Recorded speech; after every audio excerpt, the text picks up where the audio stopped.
Hello बच्चों बच्चों थोड़ा सा माफ़ी चाहूँगा, कुछ दिनों से वीडियो नहीं मिल पा रहे हैं। एक्चुअली में तीन लेक्चर्स कोऑर्डिनेशन के बने रखे हुए थे, अपलोड ही नहीं हो पा रहे। अब ये डिजिटल बेटा हम किसका कसूर कहें, अपना कोचिंग का, डिजिटल का, मुझे नहीं मालूम। बस मैं इतना ही कह सकता हूँ कि प्रयास पूरा रहेगा कि आपको टाइम पे ही वीडियो मिले और मिलते रहें। अब कुछ बहुत ज़्यादा काम चालू हो गया कोचिंग के अंदर, जिसके कारण से जो है थोड़ा सा ऊपर नीचे हो जाता है।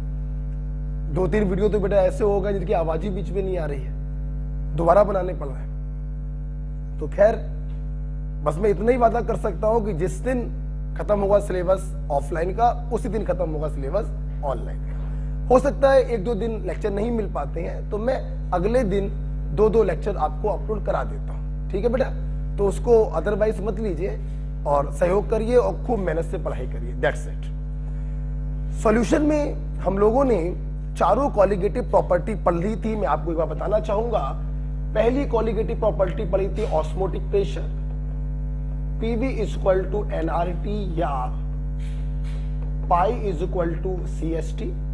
दूसरी कॉलिगेटिव प्रॉपर्टी पढ़ी थी relative lowering in vapour pressure, delta P upon P nought is equal to mole fraction of solute.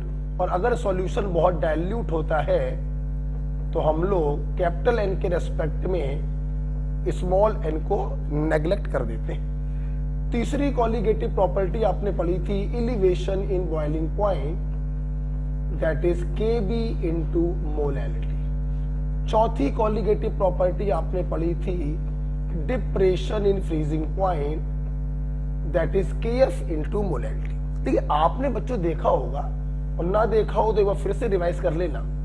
हमने इन चारों में जितने भी क्वेश्चन कराए होंगे, या तो मैंने यूरिया लिया होगा, या फिर मैंने कोई शुगर लिया होगा, या फिर ग्लूकोज लिया होगा, मैंने यही लिया होगा। मतलब मैं अभी तक जितने भी चीजें डील कर रहा था नॉन इलेक्ट्रोलाइट के साथ डील कर रहा था, जो डिसोसिएट नहीं होते। आज का हमारा टॉपिक है कि अगर हमारा सॉल्यूट इलेक्ट्रोलाइट हो जाए, जो पानी में जाकर डिसोसिएट या एसोसिएट हो जाए, तो हम कॉलिगेटिव प्रॉपर्टी कैसे कैलकुलेट करेंगे। तो मेरी बात सुन लो बेटा, आज का हमारा टॉपिक है if solute is non volatile. वो तो ठीक है, नॉन वोलेटाइल तो ठीक है, बट इलेक्ट्रोलाइट,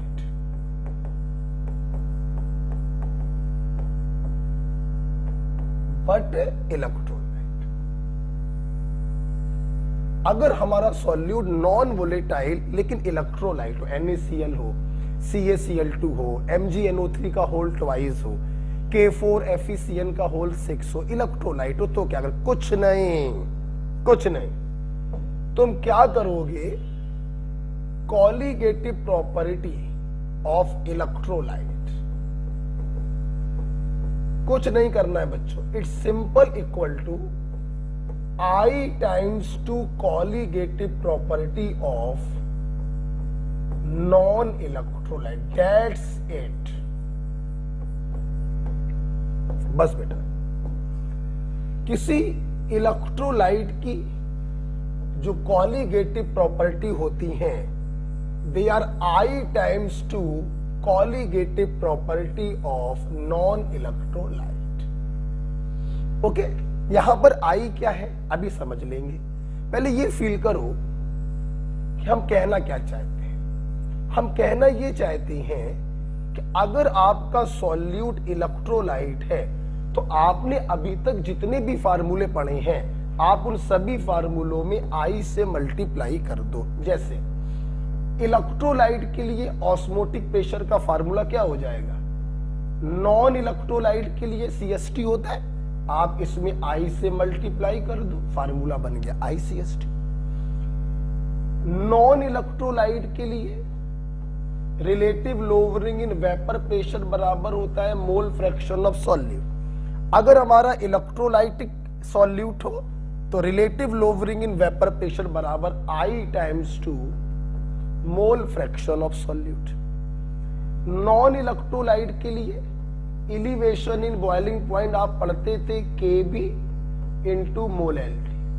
अगर सॉल्यूट इलेक्ट्रोलाइट है तो elevation in boiling point become equal to I times 2 kb into molality. Similarly मैं उम्मीद करता हूं आप ये भी समझ गए होंगे I times 2 kf into molality. तो जैसे ही देखो आपका सॉल्यूट इलेक्ट्रोलाइट है, सबसे पहले सारे फार्मूलों में I से मल्टीप्लाई कर दो। सवाल उठ रहा है सर इतनी महत्वपूर्ण चीज का नाम तो बता दीजिए। तो मेरे भाई इस I को हम लोग कहते हैं van't Hoff factor. This I is called van't Hoff factor. Okay, ठीक। अब आपके मन में बस एक सवाल आखिरी और उठ रहा होगा कि सर इस I को कैलकुलेट कैसे करते हैं। अगर ये थोड़ा आप और बता दें तो हम लोग की सारी समस्या खत्म हो जाए। बात तो सही है कि I निकालना अगर आ जाए तो हम किसी भी इलेक्ट्रोलाइट के लिए कोई भी कॉलिगेटिव प्रॉपर्टी कैलकुलेट कर सकते हैं। बेटा आप इसको लिख लीजिए, क्योंकि अगला पॉइंट मैं यही बताने जा रहा हूं कि I हम कैसे कैलकुलेट करते हैं।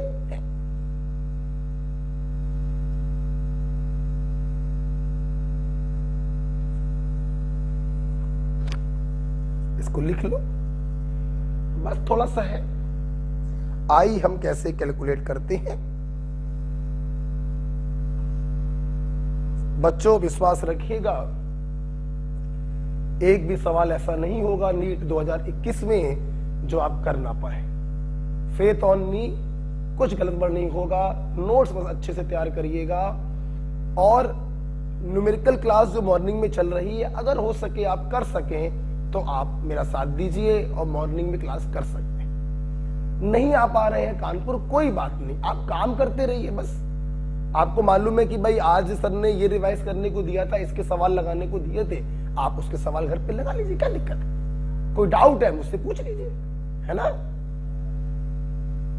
आइए बेटा, अब मैं आपको बताना चाहता हूं इस I को कैलकुलेट कैसे करते हैं। सुनना, इलेक्ट्रोलाइट बच्चों दो प्रकार के होते हैं। एक NaCl टाइप के इलेक्ट्रोलाइट होते हैं जो बर्तन में जाके टूट जाते हैं, Na+Cl-, मतलब आयनों की संख्या को बढ़ा देते हैं। और कुछ इलेक्ट्रोलाइट होते हैं एसिटिक एसिड जैसे, जो नॉन पोलर सॉल्वेंट में जाके एसोसिएट हो जाते हैं। CH3COOH आपने बेंजीन में डाला तो ये बदल गया CH3COOH का होल ट्वाइस, मतलब इनके बहुत सारे मॉलिक्यूल जुड़ गए, एसोसिएट हो गए, नंबर ऑफ पार्टिकल घट गए। तो इलेक्ट्रोलाइट भी दो प्रकार के, जो जाके टूट जाए, डिसोसिएट हो जाए, आयनों को बढ़ा दे, या जो एसोसिएट हो जाए, जुड़ जाए और आयनों को घटा दे। तो आइए हम देखेंगे सबसे पहले I की वैल्यू फॉर डिसोसिएशन।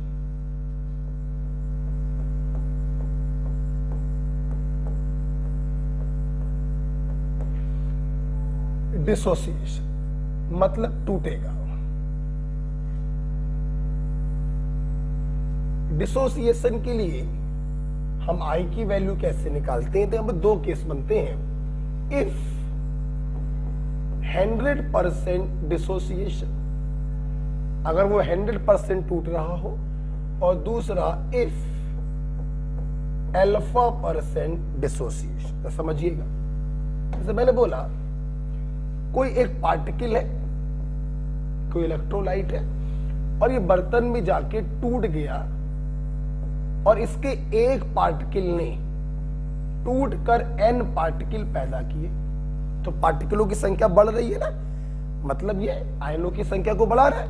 ये इलेक्ट्रोलाइट है, डिसोसिएट हो रहा है। तो यहां पर बच्चों अगर ये 100% डिसोसिएट होगा तो I की वैल्यू n की वैल्यू के बराबर हो। That's it. एक पार्टिकल टूटकर जितने पार्टिकल देता है मैं उसे n बोल रहा हूं। अगर ये डिसोसिएशन 100% है तो I की वैल्यू n के बराबर होती है। ओके, जैसे देखो बेटा, मैंने बोला NaCl, फील करो, NaCl का एक पार्टिकल टूटकर दो पार्टिकल पैदा करेगा, एक Na+, एक Cl-। तो n की वैल्यू 2, अगर n की वैल्यू 2 तो I की वैल्यू 2।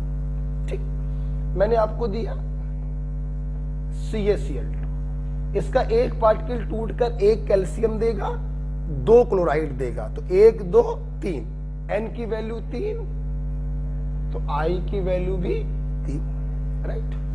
फॉर एग्जाम्पल K4FeCN का होल 6, ये कॉम्प्लेक्स कंपाउंड है। आप लोग अभी कोऑर्डिनेशन पढ़ेंगे, आज ही आपको लेक्चर मिल जाएगा या कल मिल जाएगा।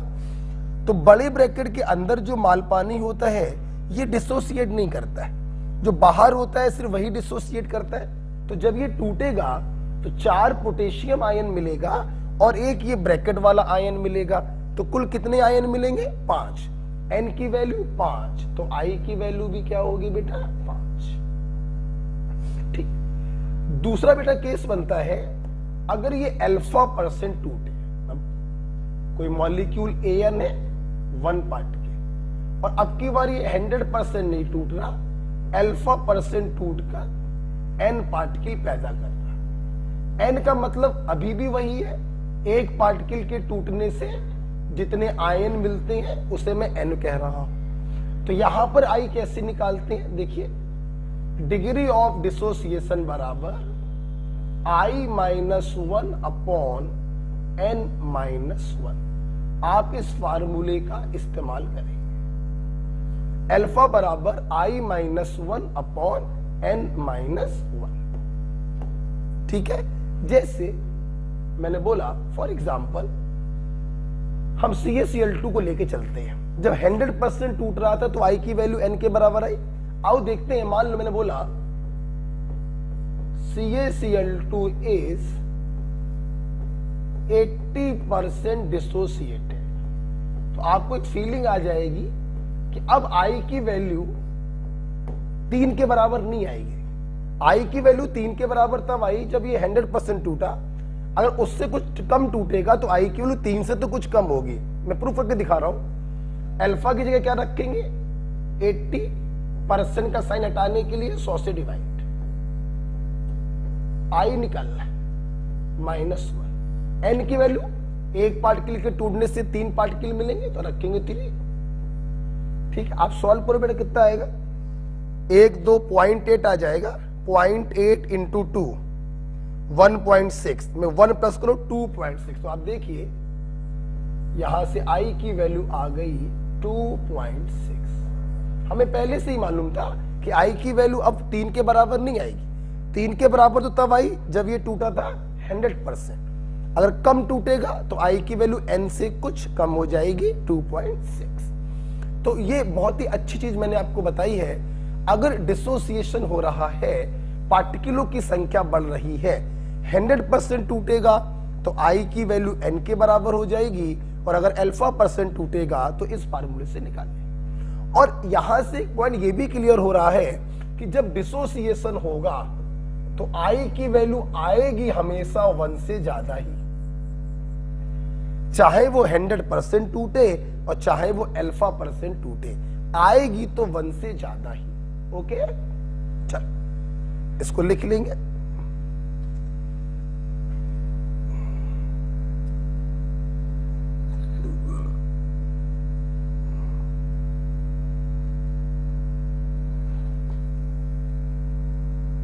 लिख लिया बेटा,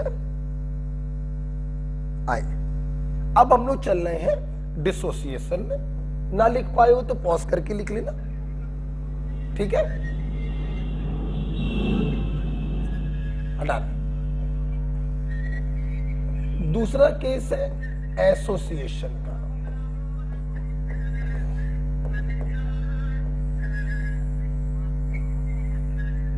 ठीक है, यहां पर भी 2 केस। बेटा पीने वाला पानी तो दे जाओ बेटा, ठीक है। देखो एसोसिएशन में अगेन यहां पर भी 2 केस बनेंगे। इफ 100% एसोसिएशन, और दूसरा केस बनेगा इफ अल्फा परसेंट एसोसिएशन। ठीक है, एसोसिएशन का मतलब डिसोसिएशन का उल्टा। वहां पर एक पार्टिकल टूटकर n पार्टिकल दे रहा था, यहां पर n पार्टिकल जुड़कर एक पार्टिकल बनाएंगे, है ना। तो जैसे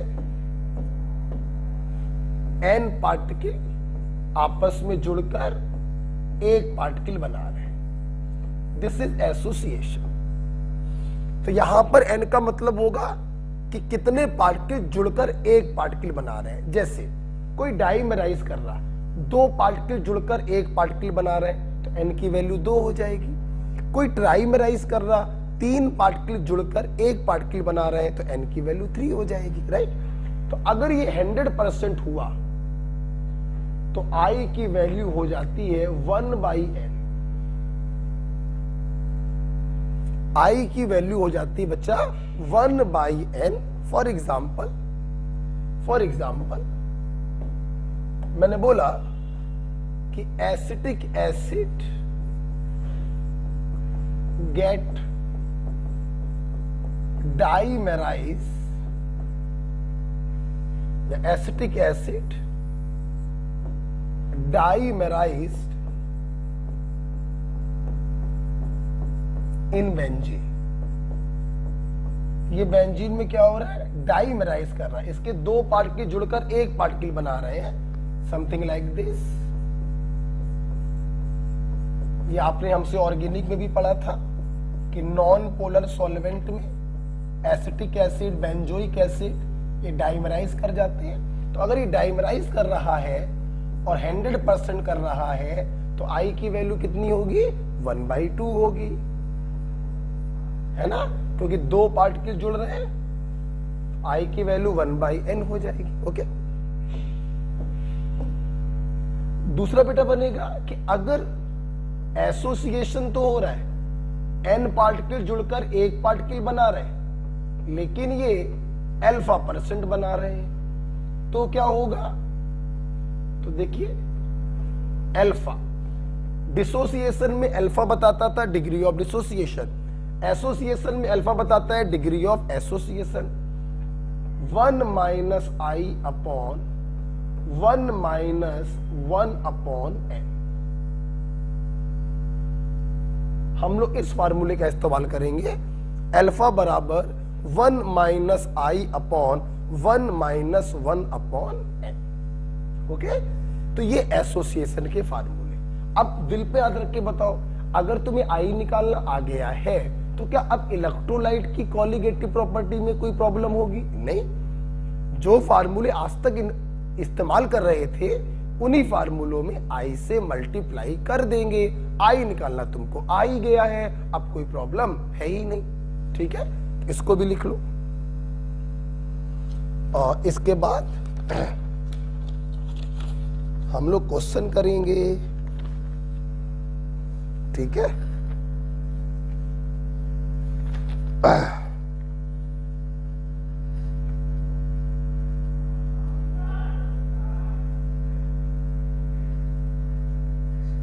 चल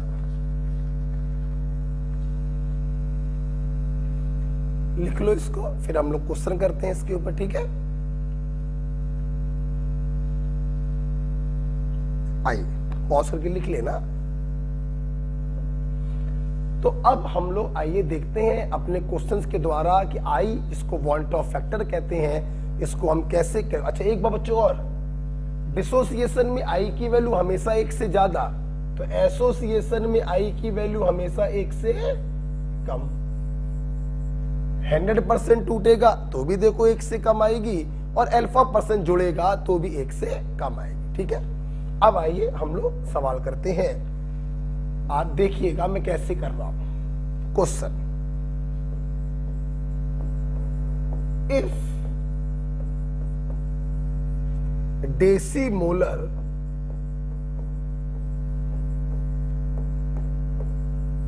solution of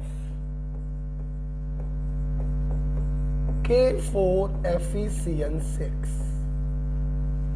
is 50% dissociated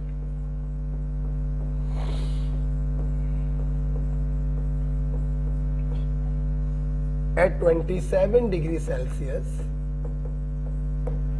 calculate its osmotic pressure. ठीक है, देखिए बहुत ही सबसे पहले आप ध्यान दीजिए कि हमने आपको जो सॉल्यूट दिया है पोटेशियम फेरोसाइनाइड, ये एक इलेक्ट्रोलाइट है और इसके लिए आपको ऑस्मोटिक प्रेशर निकालना है। तो सबसे पहला काम आपका होना चाहिए कि आपने अपने फार्मूले में I से मल्टीप्लाई कर दिया। चलो भाई, एक काम खत्म हो गया। अब अगर मेरे को I मिल जाए तो मेरा काम हो जाए, समझना। C आपको दिया है डेसी मोलर, मोलैरिटी 1/10 यहां रख दे।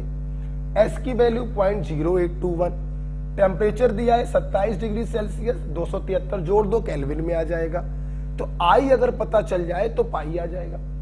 अब I कैसे निकालें, आप देखिए ये 50% टूट रहा है, तो आपने लगाया फार्मूला अल्फा बराबर I-1 अपॉन n-1।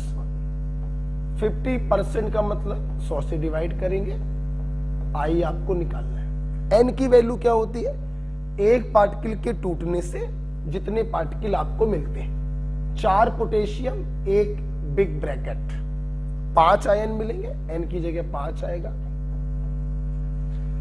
तो 5 में 1 गया 4, 4 पंचे 20, 200, 2 और 1 3, तो I की वैल्यू आ गई 3। I की इस वैल्यू को हमने यहां पर सब्स्टिट्यूट किया। कंसंट्रेशन 1/10 है, R की वैल्यू 0.0821 रख रहे हैं, तो पाई आपका एटमॉस्फेयर में आएगा। T आपने रखा 300, राइट। आप इसको सॉल्व कर लीजिएगा, कहिए तो मैं सॉल्व कर दूं। तो इसकी वैल्यू आ जाएगी बेटा 3 इंटू 300 इंटू 0.0821 ऑब्लिक 10, 7.38 आ रही है।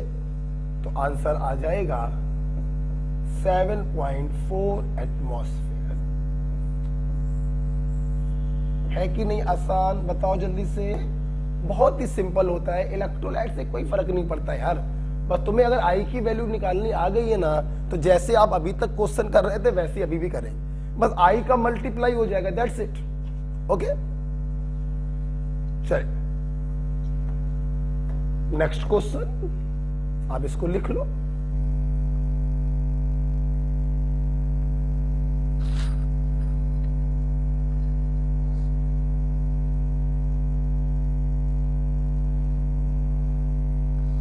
ओके बेटा, लिख लिया, पॉज करके लिख लेना। अगर नहीं लिख पाए हो तो मैं अगले क्वेश्चन की तरफ जाना चाहूंगा।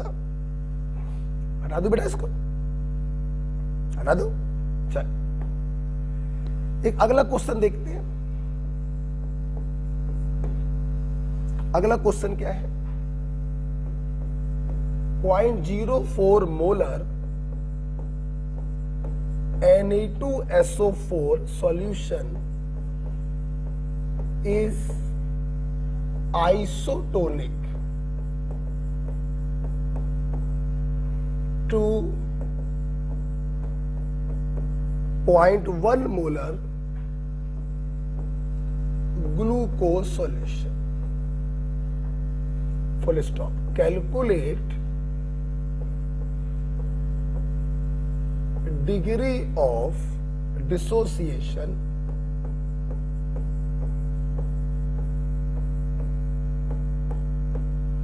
of Na2SO4.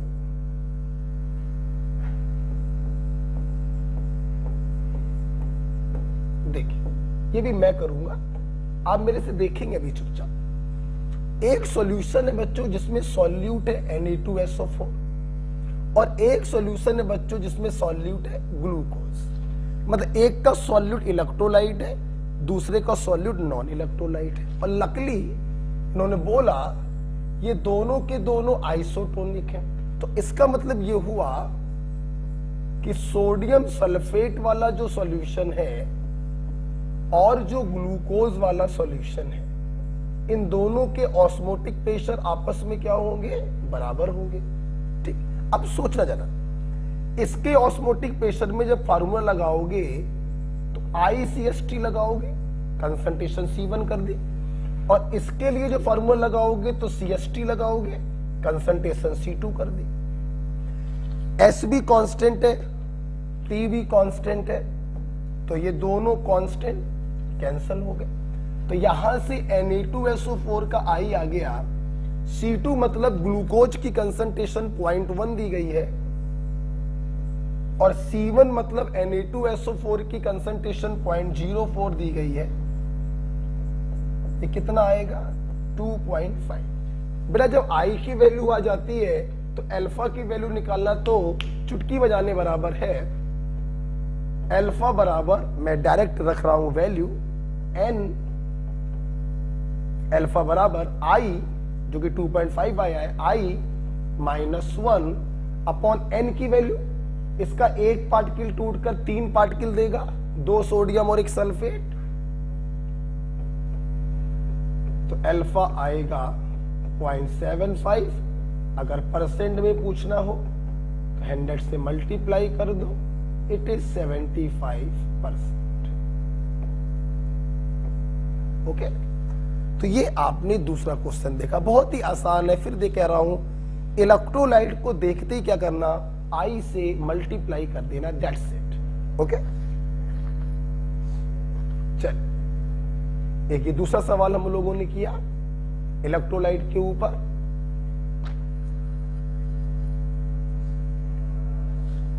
लिख लो,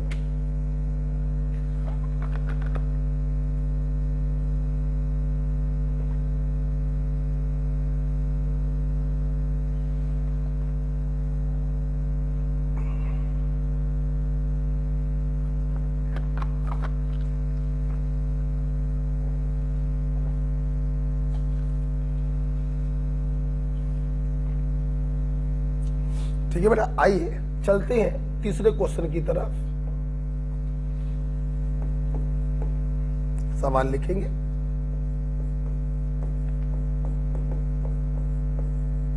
the freezing point of benzene, मतलब ये सॉल्वेंट है, louvers by 0.45 degree Celsius when 0.2 gram acetic acid is dissolved in या added to 20 gram benzene.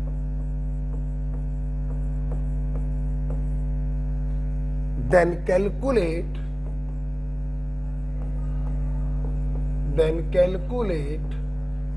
percent association.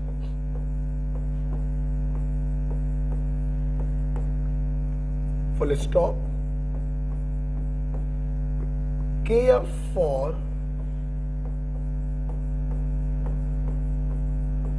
benzene is 5.12 Kelvin kilogram mole inverse.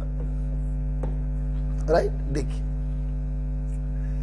मैं करता हूं, सब लोग देखेंगे। सबसे पहली बात यह है कि freezing point of benzene louvers by 0.45, मतलब फ्रीजिंग पॉइंट में घटोतरी हुई है, डिक्रीमेंट हुआ है 0.45 का। इसका मतलब ये आपको डिप्रेशन इन फ्रीजिंग पॉइंट दे रहा है। What is depression in freezing point? जब किसी सॉल्वेंट में नॉन वोलेटाइल सॉल्यूट डालते हैं तो उसके फ्रीजिंग पॉइंट कम हो जाता है। इसी कमी को हम लोग कहते हैं depression in freezing point. Right, तो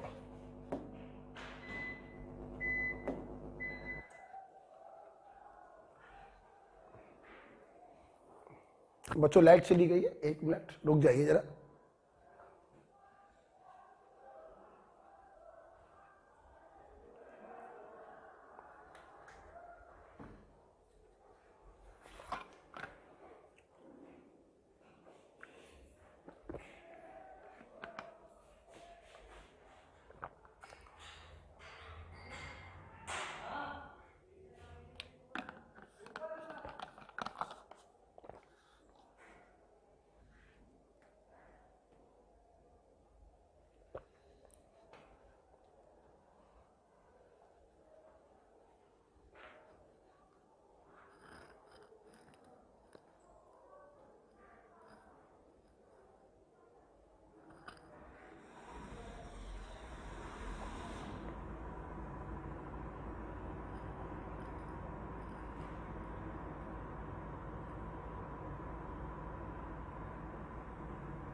क्या हुआ अंकित?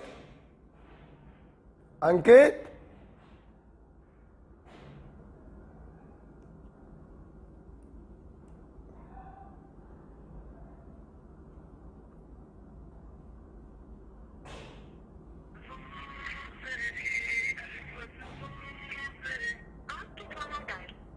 क्या हुआ?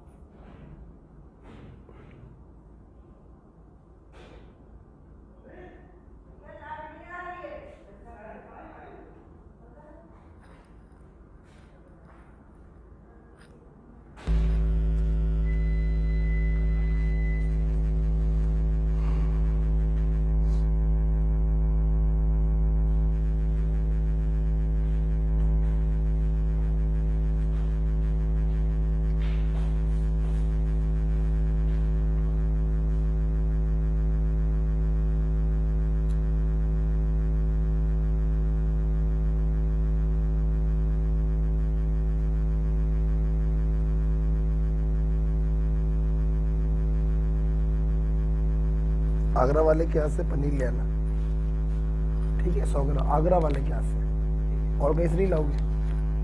और वो बुकरू ले आना वाला, ठीक है?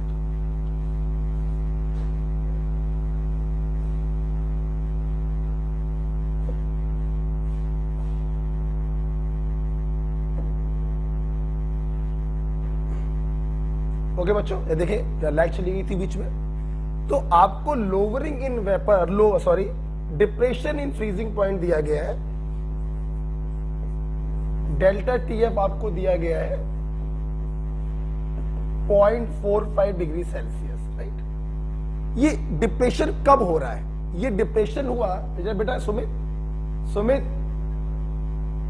सुमित अरे अंकित, सुमित, यार तुम लोग को सुनाई नहीं पड़ता यार? क्या यार, सामने खड़े हो यार, देखो चल रहा है कि नहीं चल रहा, देखो पहले चेक कर लो एक बार, चल रहा है, रिकॉर्ड हो रहा है? अच्छा चलो बेटा कोई नहीं, ठीक है। अच्छा, ये डिप्रेशन बेटा कब हो रहा है? जब आपने 0.2 ग्राम इस एसिटिक एसिड को 0.2 ग्राम इस एसिटिक एसिड को डिसॉल्व किया है 20 ग्राम बेंजीन में।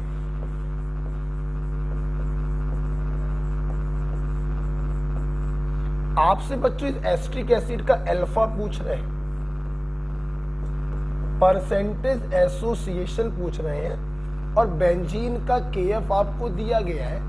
वाटर होता तो केएफ 1.86 अपन को मालूम होता, लेकिन बेंजीन में नहीं मालूम होगा, तो ये दे देते हैं,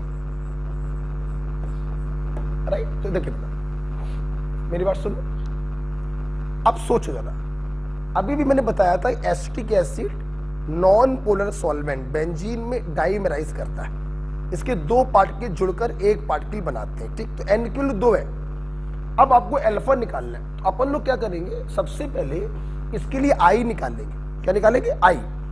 तो आई से फिर अपन लोग अल्फा निकालेंगे।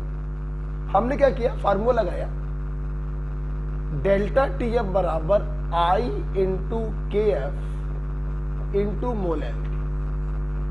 आई से मल्टीप्लाई क्यों कर दिया? क्योंकि सॉल्यूट हमारा इलेक्ट्रोलाइट है, डाइमराइज कर रहा है। आई निकालना है अपन को, के एफ की वैल्यू दी है 5.12 mole L T, moles of solute. Moles of solute की जगह रखेंगे weight of solute upon molecular weight of solute 60 होता है, upon weight of solvent into 1000, right? तो यहां से बच्चों अपन आई की वैल्यू निकालेंगे। आई निकाल देते हैं, आई की value 0.45 into 60 into 20, right? Oblique में जाएगा 5.12, ऑब्लिक में जाएगा 0.2, ऑब्लिक में जाएगा 1000, तो 0.527।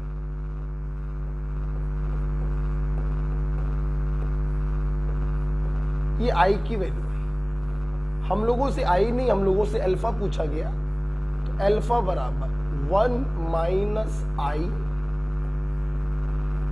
Upon 1 minus 1 upon N.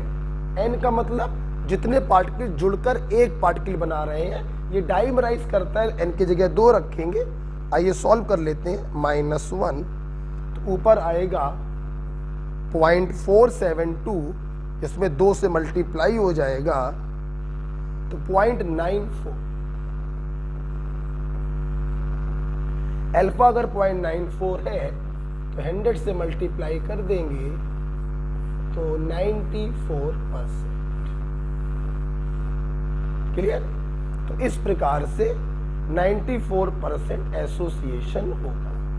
This is your answer. एक बार फिर भी कैलकुलेशन देख लीजिएगा, थोड़ा जल्दी जल्दी मैंने किया है, ठीक है। 60 होता है, 12 और 3 15, 15 और 1 16, 16 में 44 जोड़ दे, 60 होता है, ठीक है। फिर भी एक बार आपको सवाल समझ में आया? हमने डेल्टा टीएफ की हेल्प से आई निकाला और फिर आई की हेल्प से हमने अल्फा निकाला। ओके, तो इस प्रकार से बच्चों हमारा सॉल्यूशन वाला जो चैप्टर है वो पूरी तरीके से खत्म होता है। आप इसके सारे क्वेश्चन सीट से लगा सकते हैं। एक छोटा सा टॉपिक आपकी एनसीईआरटी में और दिया है, तो आइए उसको भी देख लेते हैं। ये खत्म होता है बेटा, ठीक है। एक बड़ा छोटा सा टॉपिक एनसीईआरटी में और दिया गया है, that is Henry law.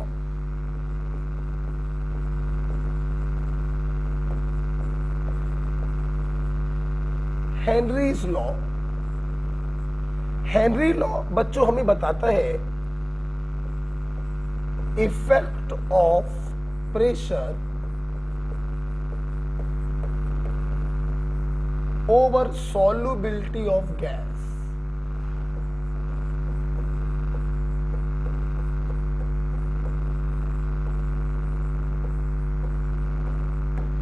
Effect of pressure over solubility of gas. किसी गैस को जब हम किसी सॉल्वेंट में डिसॉल्व करते हैं तो उसके ऊपर प्रेशर के प्रभाव को हमें बताता है आपका हेनरीज लॉ। आइए उसको समझते हैं। जैसे मान लीजिए ये कोई सॉल्वेंट है,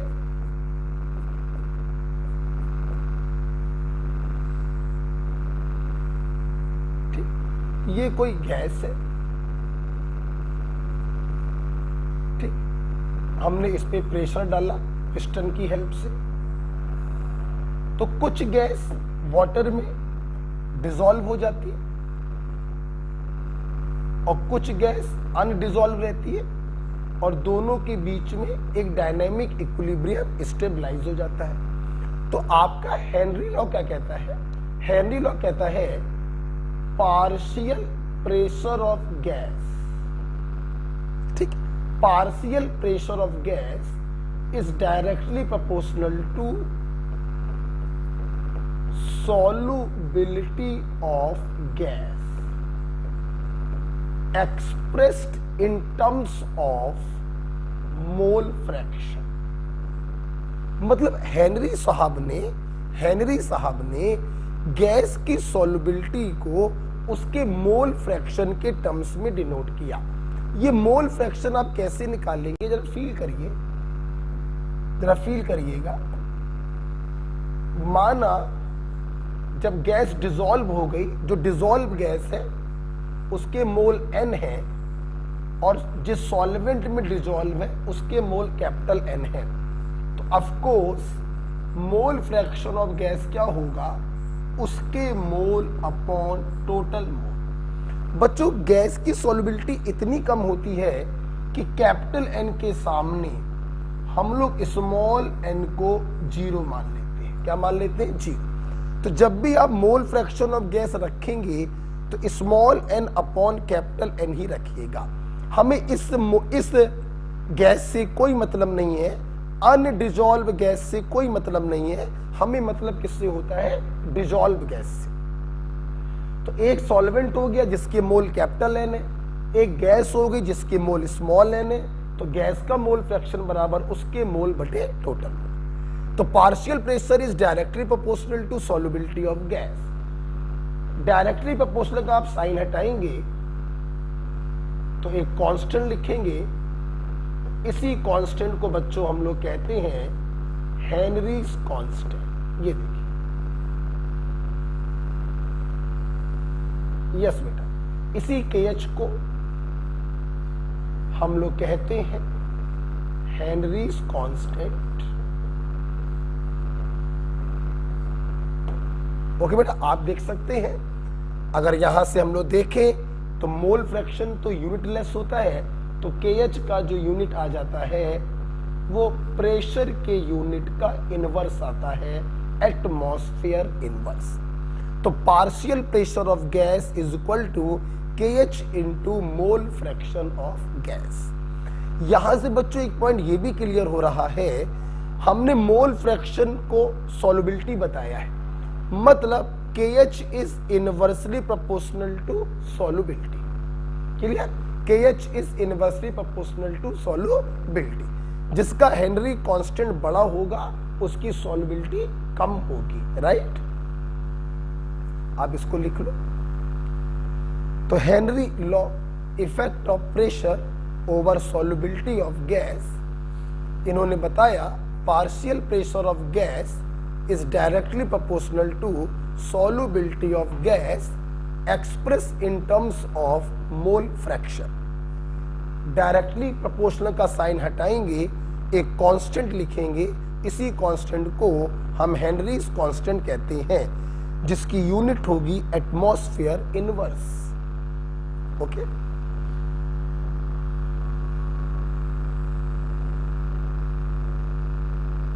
यहां से आपको ये भी क्लियर हो रहा है, thus solubility of gas is inversely proportional to Henry constant। ठीक है, जैसे मान लीजिए मैंने आपसे बोला एक क्वेश्चन बना दे, यहां पर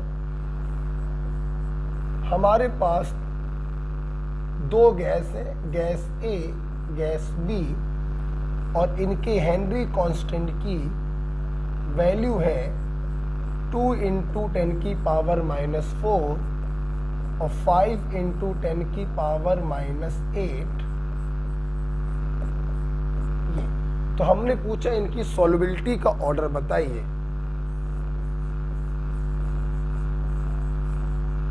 ऑर्डर ऑफ सॉल्युबिलिटी क्या हो जाएगा, जिसका KH बड़ा उसकी सॉल्युबिलिटी कम, तो A की सॉल्युबिलिटी कम होगी B से, A की सॉल्युबिलिटी कम होगी B से। ओके, ये बच्चों एक थ्योरेटिकल क्वेश्चन जो बहुत ही इंपॉर्टेंट होता है, आपके एम्स में भी पूछा जा चुका है, सबसे इंपॉर्टेंट आपके लिए यही। अब हम लोग इसके ऊपर एक न्यूमेरिकल क्वेश्चन भी देखेंगे NCERT से। आइए जरा देखते हैं, NCERT से एक न्यूमेरिकल क्वेश्चन देखते हैं।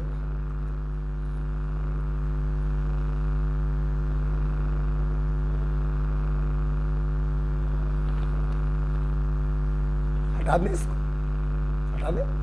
आइए,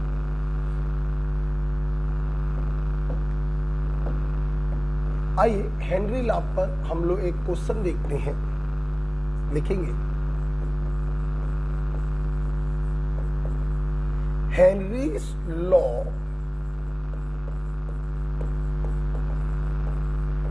constant for CO2 in water।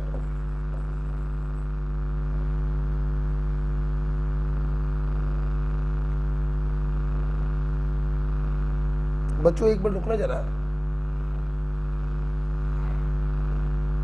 Just a minute, एक चला गया।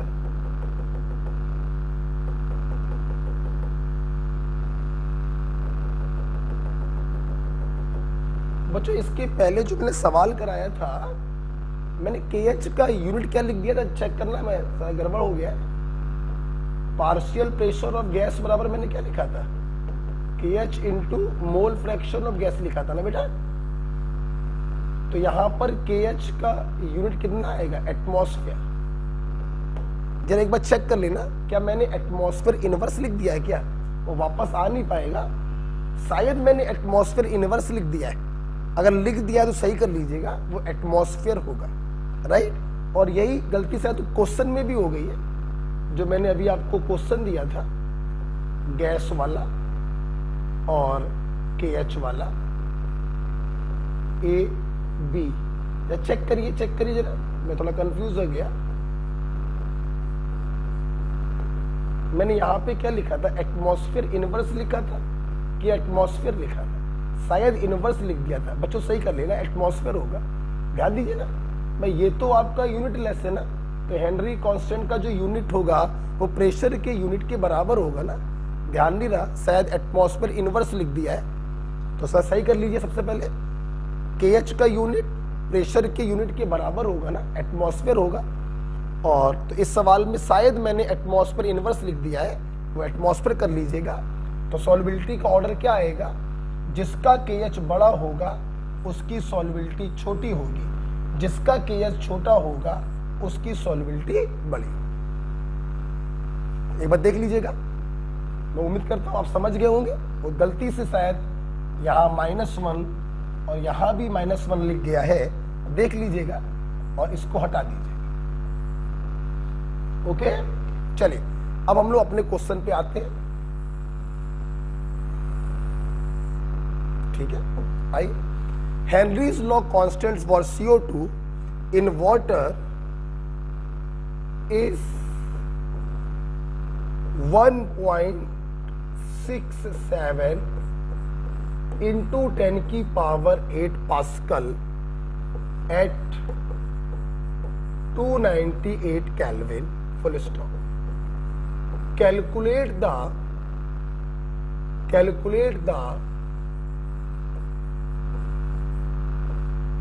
millimole of CO2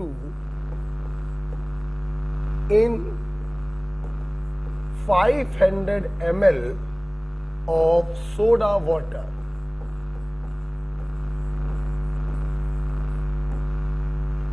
When packed under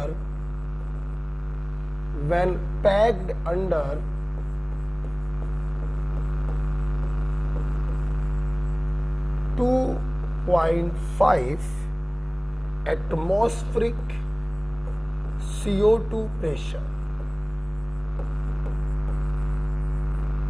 at 298 Kelvin, right. देखिए सबसे पहले यही देखते हैं सवाल क्या क्या दे रहा है। सवाल ने बोला ये है CO2 के लिए हेनरी कांस्टेंट KH आपको दिया है 1.67 into 10⁸ पास्कल। अच्छा भाई, हमें CO2 के मिलीमोल्स बताने हैं, स्मॉल n की वैल्यू बतानी है, सॉल्वेंट का वॉल्यूम आपको दिया है 500 ml और partial pressure of gas that is CO2 ये भी आपको दिया है 2.5 एटमॉस्फेयर। ठीक, देखिए बेटा बहुत ही सिंपल सा क्वेश्चन है, क्वेश्चन में कोई दम नहीं। हमने अपना फार्मूला लगा दिया, पार्शियल प्रेशर ऑफ CO2 बराबर Henrys constant into mole fraction of CO2। देखिए बेटा KH का यूनिट और जो पार्शियल प्रेशर का यूनिट है डिफरेंट है, हमें दोनों को चेंज करना है।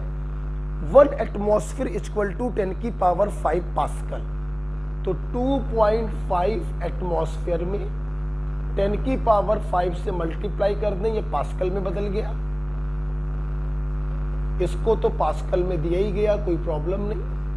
मोल fraction of CO2, moles of CO2 upon moles of CO2 को इग्नोर कर देंगे, कैपिटल N रखना है। अब देखो कैपिटल N मतलब वाटर के मोल्स, आपको वाटर का वॉल्यूम दिया गया, समझिएगा जरा। अगर वाटर के इस वॉल्यूम में वाटर की डेंसिटी से मल्टीप्लाई कर दें तो ये वाटर का मास आ गया, और वाटर के मास में वाटर के मॉलिक्यूलर वेट से डिवाइड कर दें तो ये वाटर के मोल्स आ गए।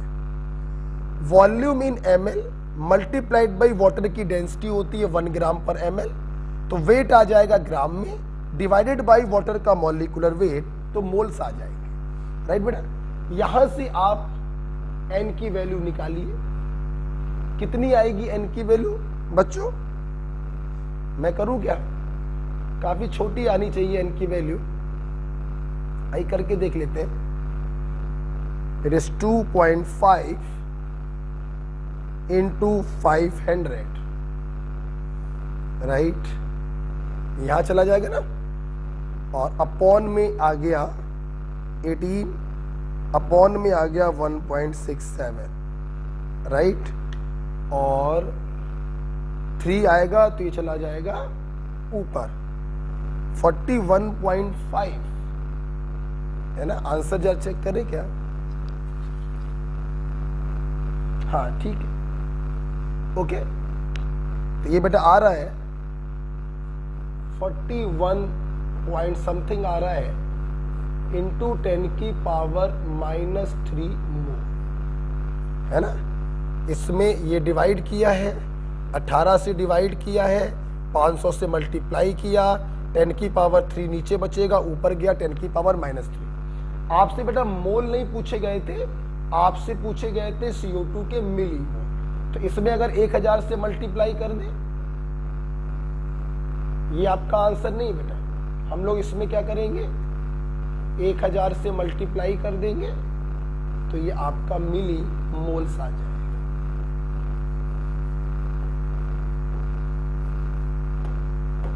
So this is your answer. तो हेनरी लॉ के क्वेश्चन में भी कुछ नहीं होता है, अगर आप थोड़ा सा केयरफुली देखें। बस एक बात ध्यान रखिएगा कि पार्शियल प्रेशर की यूनिट और केएच की यूनिट सेम रखिएगा। अगर ये पास्कल में है तो इसको या तो पास्कल में बदल लो या फिर इसको एटमॉस्फेयर में बदल लो। ओके, तो इस प्रकार से बच्चों हेनरी लॉ के आपने 2 सवाल देखे, एक थ्योरेटिकल क्वेश्चन देखा जिसका केएच बड़ा उसकी सॉल्युबिलिटी कम, और दूसरा आपने न्यूमेरिकल क्वेश्चन देखा, ये एनसीईआरटी का सवाल था। राइट, आइए हेनरी लॉ में आप इसको लिख लीजिएगा वीडियो को पॉज करके। हेनरी लॉ में एक लास्ट बात बच्चों हम लोग को और देखनी है, लिमिटेशन।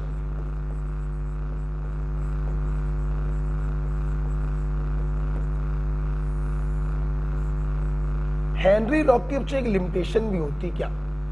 हेनरी लॉ उन गैसों पे नहीं लगता जो सॉल्वेंट में जाकर डिसोसिएट हो जाती है। ओके, नॉट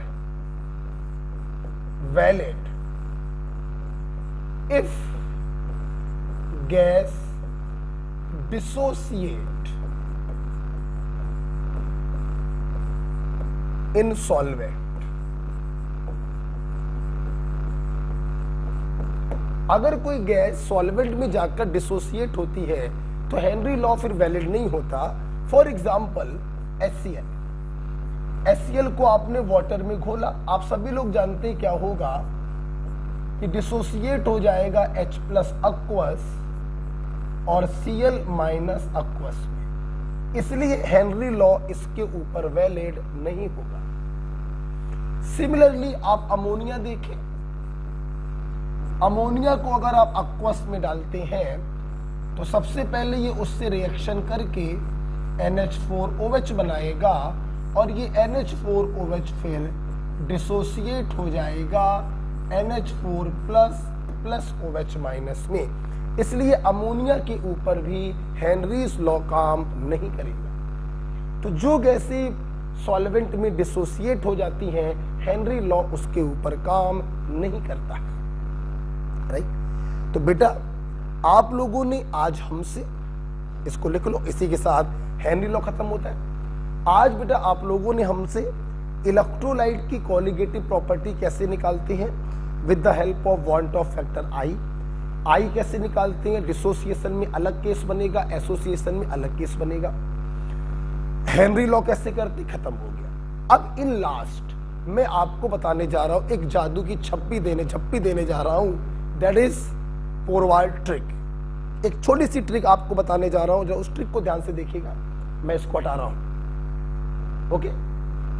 एक लास्ट जादू की झप्पी मैं आपको देने जा रहा हूं, जो बहुत आपकी हेल्प करेगी। हटाते हैं इसको। देखिए, एक ट्रिक बच्चों बताने जा रहा हूं।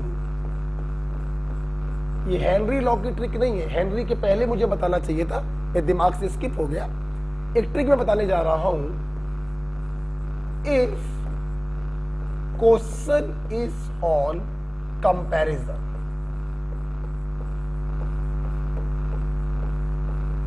सुनना बेटा, आपके एग्जाम में कोई ऐसा क्वेश्चन आ जाए, सुनिएगा, कि आपको 3 सॉल्यूशन दिए गए, आपसे पूछा गया बताओ इन तीनों में सबसे ज्यादा ऑस्मोटिक प्रेशर किसका होगा। एग्जामिनर ने आपसे ऑस्मोटिक प्रेशर की एग्जैक्ट वैल्यू नहीं पूछी, एग्जामिनर ने आपसे ये पूछा किसका ऑस्मोटिक प्रेशर ज्यादा होगा, एक कंपैरिजन करवाया। मान लो वो आपसे पूछे कि ये 3 सॉल्यूशन है, इनकी फलाना फलाना कंसंट्रेशन, बताइए इनके बॉइलिंग पॉइंट का ऑर्डर क्या होगा। मतलब उसने बॉइलिंग पॉइंट की एग्जैक्ट वैल्यू नहीं पूछी, बॉइलिंग पॉइंट का ऑर्डर पूछा, कंपैरिजन करवाया। अगर क्वेश्चन कंपैरिजन पे आ रहा है तो कभी भी कोई फार्मूला इस्तेमाल नहीं करोगे, पाई बराबर CST नहीं लगाओगे, relative lowering in vapour pressure बराबर मोल फ्रैक्शन ऑफ सॉल्यूट नहीं लगाओगे, एलिवेशन इन बॉइलिंग पॉइंट बराबर kV इंटू मोलैलिटी नहीं लगाओगे, डिप्रेशन इन फ्रीजिंग पॉइंट बराबर KF इंटू मोलैलिटी नहीं लगाओगे। अगर क्वेश्चन कंपैरिजन पर है तो सुन लो पोरवाल ट्रिक। ऑल क्वांटिटी, कुछ भी वो आपसे पूछ ले, except vapour pressure and freezing point is directly proportional to effective concentration, that's it. और बच्चों, इफेक्टिव कंसंट्रेशन का मतलब है I इंटू M, बस खत्म करो के। कुछ भी वो आपसे पूछे, किसी भी चीज का वो ऑर्डर आपसे पूछे जिसका I इंटू M ज्यादा, उसकी वो वैल्यू भी होंगी ज्यादा। सिर्फ 2 चीजें ऐसी हैं जो इफेक्टिव कंसंट्रेशन के इनवर्सली होती हैं, वेपर प्रेशर और फ्रीजिंग पॉइंट। वेपर प्रेशर और फ्रीजिंग पॉइंट कंसंट्रेशन बढ़ाने पे बढ़ते नहीं है, याद करिए नोट्स, ये डिक्रीज करते हैं। तो सारी चीजें इफेक्टिव कंसंट्रेशन के डायरेक्टली होंगी, वेपर प्रेशर और फ्रीजिंग पॉइंट इनवर्सली होगा। बच्चों, कैपिटल M और स्मॉल m की वैल्यू सेम होती है ऑलमोस्ट फॉर डाइल्यूट सॉल्यूशन, इसलिए कैपिटल M मोलैलिटी रखो या स्मॉल m मोलैलिटी रखो, कोई फर्क नहीं पड़ता, क्योंकि डाइल्यूट सॉल्यूशन के लिए दोनों की वैल्यू ऑलमोस्ट सेम होती है। और हमारा जो चैप्टर है कॉलिगेटिव प्रॉपर्टी, ये डाइल्यूट सॉल्यूशनों पर ही एप्लीकेबल होता है, राइट। आइए, इसके ऊपर बहुत ही बढ़िया ट्रिक है, हम लोग एक क्वेश्चन देखेंगे, आप इसको लिख लो।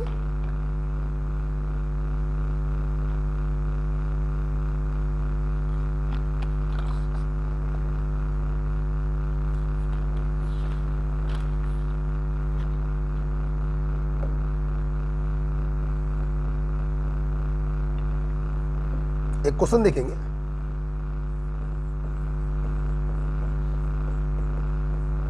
Least freezing point is for, सबसे कम फ्रीजिंग पॉइंट इनमें से किसका होगा। मेरे स्टूडेंट, सवाल करने से पहले ये सोचें, हमने फ्रीजिंग पॉइंट की एग्जैक्ट वैल्यू नहीं पूछी। एग्जैक्ट वैल्यू पूछते तो हम अपने फार्मूले को इस्तेमाल करते। इन्होंने पूछा सबसे कम फ्रीजिंग पॉइंट किसका होगा, तो वेरी सिंपल, सबसे कम फ्रीजिंग पॉइंट उसका होगा जिसकी इफेक्टिव कंसंट्रेशन सबसे ज्यादा होगी। ओके, आइए, आपको दिया गया 0.1 molar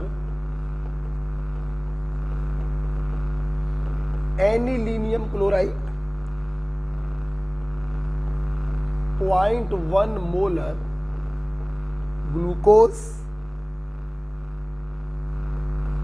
0.1 molar calcium nitrate, and all have same. देखना बच्चों, देखिए। अच्छा, क्वेश्चन बताने से पहले मैं एक बात आपको और बताना चाहूंगा। जब बच्चों परसेंटेज मेंशन नहीं होता है, डिग्री ऑफ डिसोसिएशन मेंशन नहीं होता है, तो हम लोग उसको 100% मानते हैं। इसी आई की वैल्यू एन के बराबर ही होगी, राइट। देखना बेटा, निकाल लेंगे। इफेक्टिव कंसंट्रेशन आई 2 आयनों में टूटेगा, तो आई की वैल्यू 2 है। एम की वैल्यू सबके लिए सेम है, फिर भी हम रख के दिखाएंगे। इसके लिए नॉन इलेक्ट्रोलाइट आई की जरूरत ही नहीं है, आई की वैल्यू 1 होती है फॉर नॉन इलेक्ट्रोलाइट, क्योंकि वो टूटता ही नहीं है। जैसा डालोगे वैसे ही रहेगा, एक मॉलिक्यूल डालोगे एक ही मॉलिक्यूल रहेगा, तो आई की वैल्यू 1 रहती है फॉर नॉन इलेक्ट्रोलाइट। ये टूट कर 3 देगा, आई की वैल्यू 3 है। तो आप देखिए, थर्ड वाले का इफेक्टिव कंसंट्रेशन सबसे ज्यादा, इफेक्टिव कंसंट्रेशन सबसे ज्यादा, तो हर चीज इसकी होगी सबसे ज्यादा, लेकिन वेपर प्रेशर और फ्रीजिंग पॉइंट होगा सबसे कम। So the answer is C, right बेटा। इस प्रकार से बच्चों बहुत ही अच्छी ट्रिक है। कंपैरिजन पे आप 10 सवाल लगाएंगे ना, तो 10 में से आपको 4 सवाल कंपैरिजन पर मिलेंगे, इसलिए बहुत ही अच्छी ट्रिक है। इसको ध्यान से देख लीजिएगा, और इस प्रकार से मैं कह सकता हूं आपका चैप्टर क्या हो गया, खत्म। ओके, आपको ये लेक्चर जब मिल रहा होगा, दिन होगा शायद सोमवार का, आप इसको अच्छे से देख लीजिएगा। नोट्स तो आप बना ही रहे हो, एक बार पूरे नोट्स रिवाइज कर लीजिएगा, और फिर सॉल्यूशन की हमारी शीट सॉल्व कर लीजिएगा। जो डाउट आए मुझको भेज दीजिएगा, मैं उसका क्वेश्चन वीडियो बना दूंगा। ओके बेटा, ओके बेटा, थैंक यू। पढ़ते रहिए। एंड अगेन सॉरी बेटा कि थोड़ा सा लेट हो जाता है, ऑनलाइन में आगे पीछे हो जाता है, लेकिन ये मेरा अपने बच्चों से प्रॉमिस है कि ऑफलाइन का सिलेबस जिस दिन खत्म होगा, आपके भी सारे चैप्टर, सारा सिलेबस उसी दिन खत्म होगा। ऑफलाइन में हम लोग एक दिन में एक ही क्लास ले पाते हैं, लेकिन ऑनलाइन में हमारे पास ये अपॉर्चुनिटी होती है कि हम एक दिन में 2 लेक्चर भी अपलोड कर सकते हैं। ओके, तो आप उसको अदरवाइज मत लीजिए बेटा। काकादेव में ये पहली बार ऐसा हो रहा है ऑनलाइन वाला सिस्टम, तो थोड़ा ऊपर नीचे बच्चों हो जाता है। ठीक है, ओके बेटा, थैंक यू। ये चैप्टर आपका खत्म होता है, राइट।